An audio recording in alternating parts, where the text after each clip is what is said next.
BookTube, this is Kelly. Thank you so much for watching my channel, Books I'm Not Reading.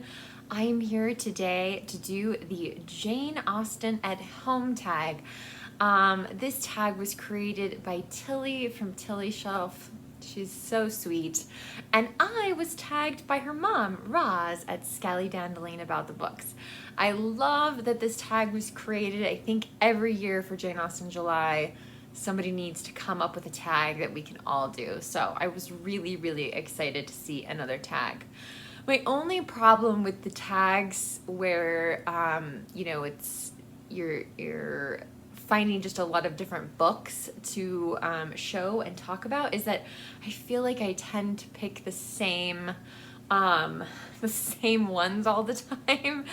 So I don't know if that just says I have a really bad memory or what exactly, but yeah, so some of these you will definitely have seen on my channel before, but here we go into the prompts.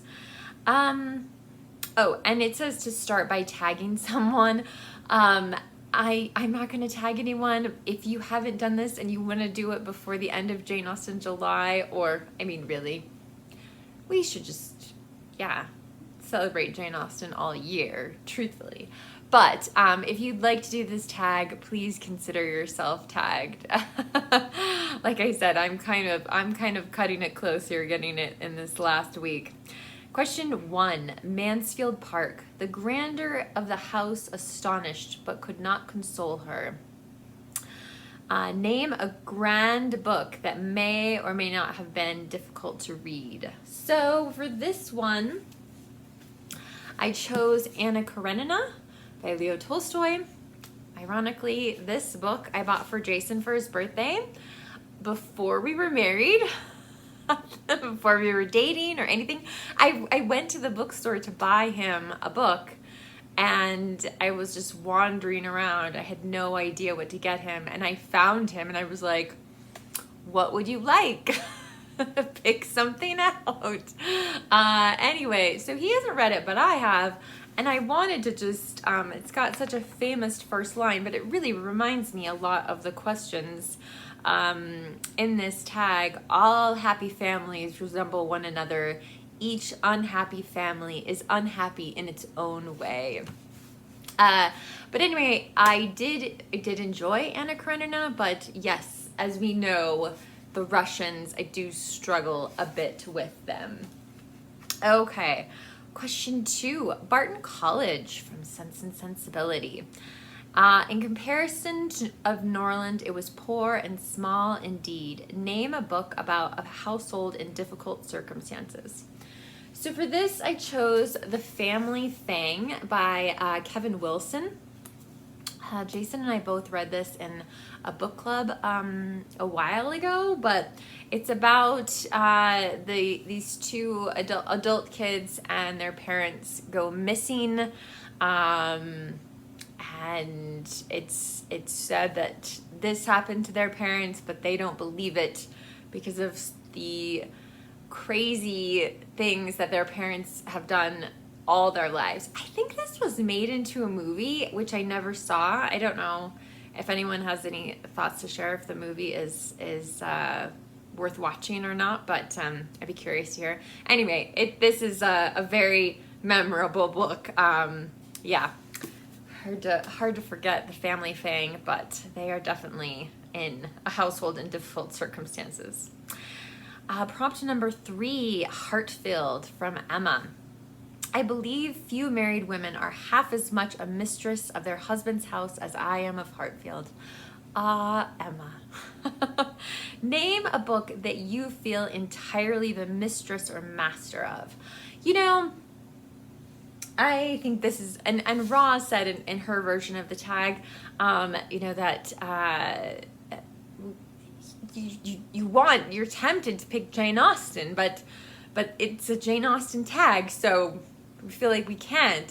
So this is the closest I can come, and of course this is A Tree Grows in Brooklyn by Betty Smith, which is just one of my favorite books of all time, and I don't feel like I'm the master of it yet, maybe. or mistress, whatever it is. But yeah, I love this book so much. I just cherish it, and it's a fantastic book. I think a lot of men feel like that they won't really enjoy this, but I did make a book club read this, and all of the men fell in love with the main character's aunt. So anyway, I'm just always trying to like encourage people who may not pick that up to read it, because it's just absolutely outstanding. Okay, prompt number 4, Fullerton from Northanger Abbey. Now there was nothing so charming to her imagination as the unpretending comfort of a well-connected parsonage, something like Fullerton. Name a book containing a contented family.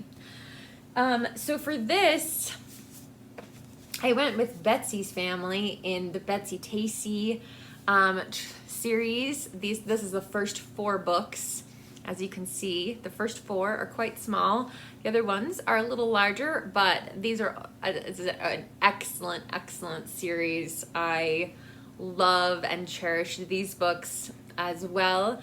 And Betsy's Family is just so supportive and caring of each other and thoughtful. And I mean, of course, you know, the siblings have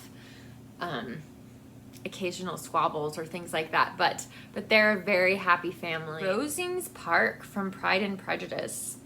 He declared he might almost have supposed himself in the small summer breakfast parlor at Rosies, a comparison that did not at first convey much gratification. Name a book that other books are constantly being compared to. Now, I've struggled with this one a little bit, but I think it's more of a title issue rather than the subject matter. But anything that starts with the girl, this of course is my copy of The Girl with the Dragon Tattoo. I did enjoy this one. The second 2, I haven't reread them though, so maybe it'll be time to do that before long. But yeah, so I think this really started a trend of the girl being in the title, all that kind of stuff. And I mean, I read The Girl on the Train, is that right? The Girl on a Train last year. So yeah, it's just it's a bit annoying and a bit repetitive. So okay,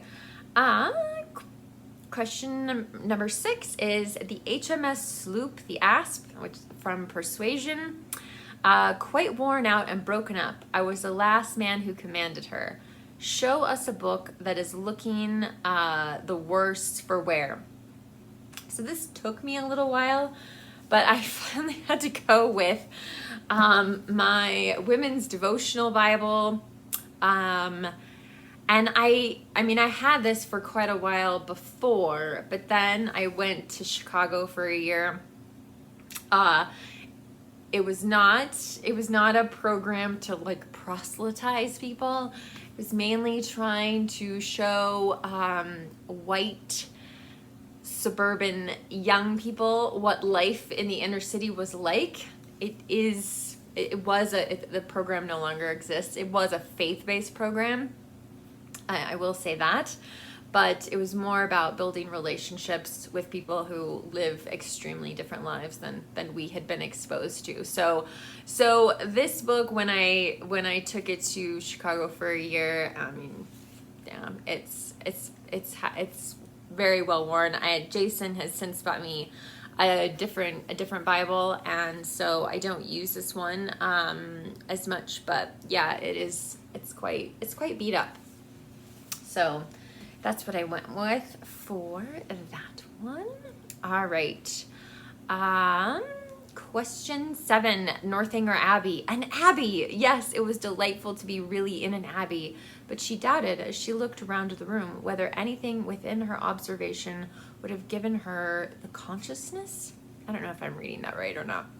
Name a book that wasn't as creepy or as dramatic as you thought it would be. So of course, as soon as I read that, all I can think of is books that are creepy. So I cheated a bit here. I'm gonna go with Sarah Waters' The Little Stranger, which for the most part, I don't think was as creepy as I thought it was going to be, with the exception of one scene. And if you've read this book, you'll know exactly what scene I'm talking about. It was super creepy. It was just, Jason and I, we'll still occasionally, when this book comes up in conversation, we'll talk about the scene from The Little Stranger, which was so terrifying.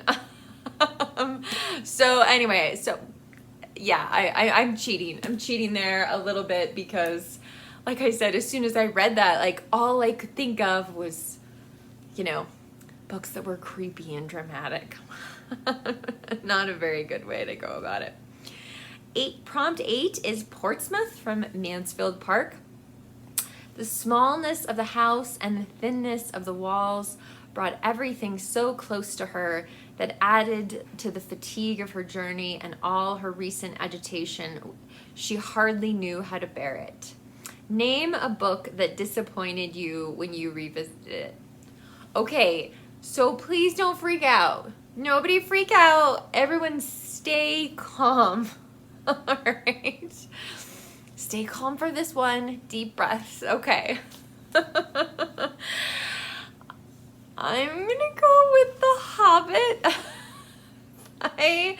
Of course, J.R.R. Tolkien. And it isn't even revisiting it. The first time I read it, which was fairly recently, I didn't read it as a young person. I came to it as an adult, and after I'd read Lord of the Rings. But yeah, I read it, and I'm just like, this is it? I was so disappointed. I thought the dragon was by far and away the best character, and the dragon's hardly in it. I could count the number of pages. I remember the edition I was reading of it, because of course I'm not going to read Jason's schwanky copy of The Hobbit. Yeah, so I was very, very disappointed. But it's okay. If you love The Hobbit, that's all right. We can still be friends, right? Okay. Question 9 is Kenwich Hall from Persuasion. Principal seat, Kenwich Hall in the county of Somerset. Name a book from your ancestral home, which is in quotes. So, there isn't a book from the town that I grew up in. There are books that are based, obviously, in the state that I live in. But I was also just trying to think of my family in general in answering this. So I ended up choosing Willa Cather and her book, Oh Pioneers. And I really, really enjoy this book. I need to reread it. But I remember my grandmother and I were in a bookstore, an independent bookstore together. And she was very good. If I said, oh, I'd really like this or I'd really like that, she would just, the woman just went around the bookstore with a huge stack of books. So, man, I miss her so much. Anyway, but I do remember going to see her, and of course we went to the independent bookstore, and she said, have you read Oh Pioneers? And I said, nope. And she just added it to the top of the stack, and I took it home with me, but I read it and I loved it.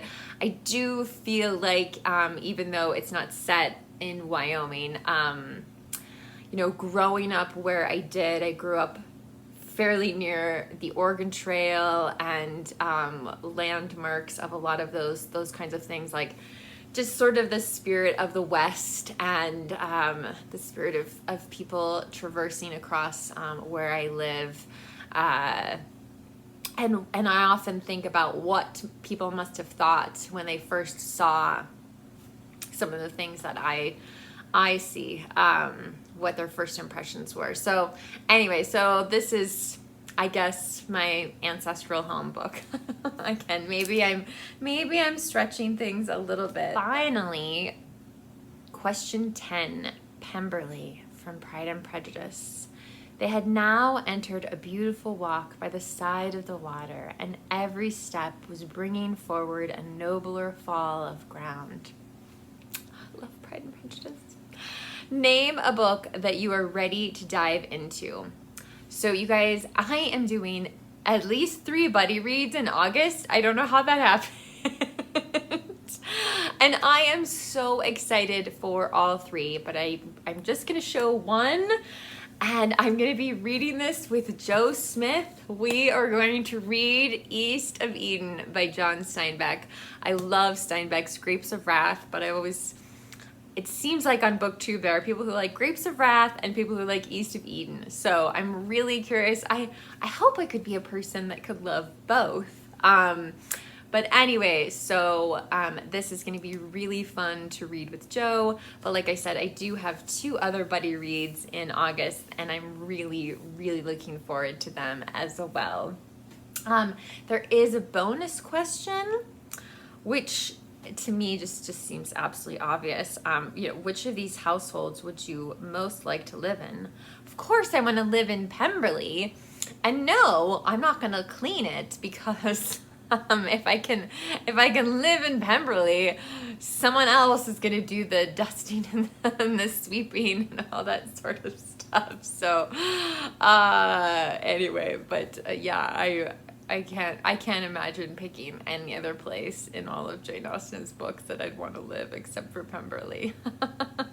So, this was great fun. I'm so glad Tilly created this tag. Roz, thank you for tagging me. I also want to link to Aaron. Is it Aaron Facer? I can't remember what his last name is. But he did this tag, and I just always want to kind of cheer on the men who participate in Jane Austen July. I think I have finally persuaded Jason to participate in Jane Austen July next year, so that should be quite interesting. Yeah, but anyway, so I hope you guys enjoyed this tag. If you've read any of these books, let me know what your thoughts are and how I answered the questions. Try not to come after me too much for The Hobbit, okay? BookTube, remember to be kind to yourself, be kind to others, and I will talk to you soon. Bye.